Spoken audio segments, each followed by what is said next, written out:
Most people think debt is a trap, a ticking time bomb that destroys financial stability.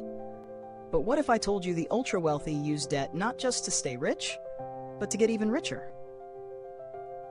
Welcome to Factful Finance, where we break down the financial strategies the top 1% don't want you to know.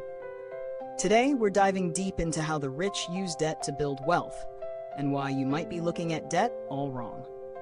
Let's start with a simple question. Why do billionaires take out loans when they have enough cash to buy almost anything outright?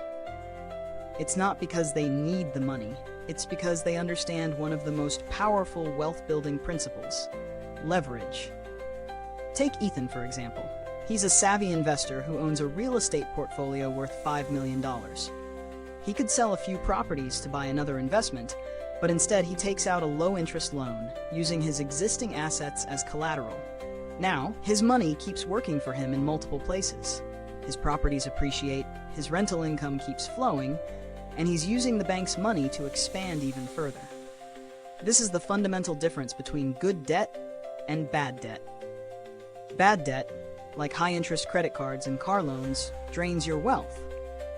Good debt, used strategically for investments that grow in value, can multiply it. And here's where it gets really interesting. The wealthy often borrow against their assets instead of selling them, because selling triggers capital gains taxes. But borrowing? That's not taxable income. It's a legal loophole that allows them to access millions in liquidity while keeping their investments intact. In fact, according to the Federal Reserve, the top 10% of Americans control nearly 70% of all wealth, but much of it isn't in cash. It's in stocks, businesses, and real estate. Instead of cashing out, they borrow against these appreciating assets, often at interest rates lower than inflation. In other words, the cost of borrowing is cheaper than the rate at which their wealth is growing. Now you might be wondering, how can I apply this strategy in my own life? The key is understanding asset-backed borrowing. If you own a home, you can leverage a HELOC, home equity line of credit, to invest in another property or a business. If you have a stock portfolio, a securities-backed loan can provide liquidity without selling shares.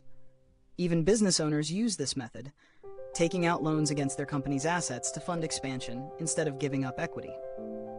But let's be clear, this strategy only works when the borrowed money is invested in appreciating assets. If you're using leverage to fund liabilities, luxury cars, vacations, or lifestyle inflation, you're playing a losing game. So, the real question is, are you using debt to make someone else rich, or to build wealth for yourself? Drop a comment and let me know. What's your biggest challenge when it comes to using debt wisely?